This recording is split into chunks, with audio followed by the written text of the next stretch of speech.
Map আছে, road নাই। Road তো অবশ্যই আসবে। রোড না হলে ইলেকশন ক্যাম্পে যাবো কেমনি? ইলেকশন ভোট দিতে ভোট কেন্দ্রে যাবো কি করে? ম্যাপ যখন ভোট কেন্দ্রের আছে, রোডও তৈরি করতে হবে। সে তৈরি করার পদ্ধতি কি হবে এ নিয়ে তো 6 মাস প্রায় শেষ। তো আমি ব্যক্তিগতভাবে একজন রাজনৈতিক কর্মী হিসাবে মনে করি ইন্টেরিয়াম গভর্নমেন্ট অর্থাৎ অন্তর্বর্তীকালীন সরকার 250-টিরও বেশি ডিজাইন অপশন নিয়ে ওয়ালটন স্মার্ট ফ্রিজ, বোঝে আপনার প্রয়োজন।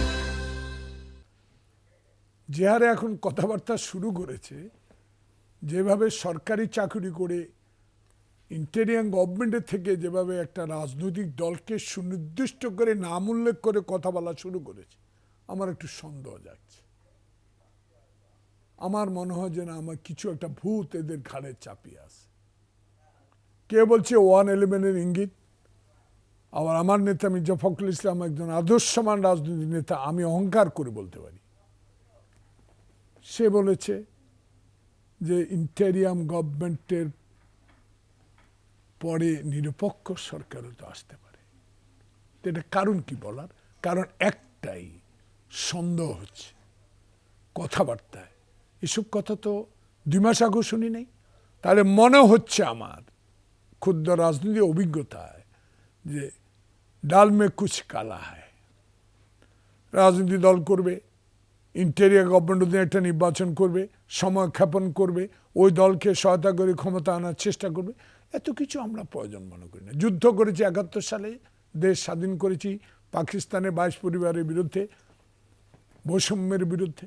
আবার এই ছাত্র জনতার একক আন্দোলনে, বৈষম্য বিরোধী আন্দোলনের যে জয়, যে সফলতা, সেই সফলতা নষ্ট হওয়ার পথে বলে আমি মনে করি। তাই আমার একটা বিশ্বাস এখনও ডক্টর ইউনূসের উপর আছে। বিশ্বের সবচেয়ে গ্রহণযোগ্য একটা ব্যক্তি, শুধু বাংলাদেশের মানুষের কাছে না, সবার কাছে।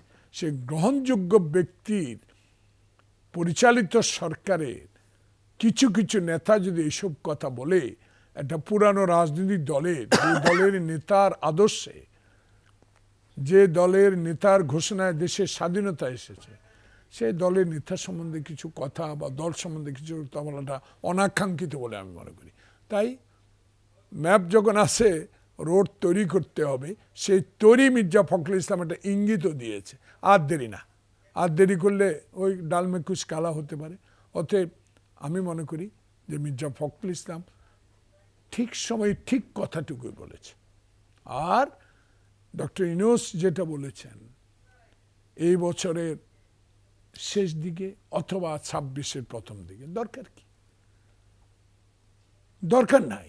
কারণ আপনি এত বোঝার মাথা নিয়েন না, প্রয়োজন নাই।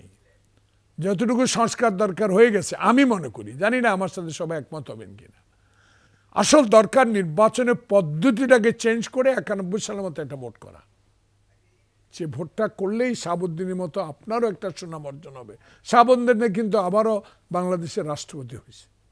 সেখানে আমি মনে করি যে কারণে সংগ্রাম করেছি, ভোটাধিকার ফেরত পাওয়া যায়, সেটা আমরা সফল হয়েছি। এই সফলতা যদি আমি করেছি, আমি সব কিছু পাবো, আমার কথা শুনতে হবে, তাহলে কিন্তু ঐক্য নষ্ট হয়ে যাবে। এই ঐক্যের নষ্ট যাতে না হয়, আমি আমার নেতা মান্না ভাইয়ের কাছে অনুরোধ করব, আপনারা কিন্তু এই হাসিনা বিরোধী আন্দোলন, আমি আপনি সবাই ছোট বড় কিছুই মানি না, আমরা একসাথে একই হাতে হাত মিলিয়ে হাসিনা বিরোধী স্লোগান দিয়ে দেশে আমরা আবার আন্দোলনে সফল হয়েছি। সেই আন্দোলনের সফলতা যেন কিছু ছেলেপেলের, আমি ছেলেপেলে বলবো না, এরা এখন মন্ত্রী হয়ে গেছেন, অ্যাডভাইজার হয়ে গেছেন, কথাবার্তায় যেন আমাদের ঐক্যটা নষ্ট না হয়।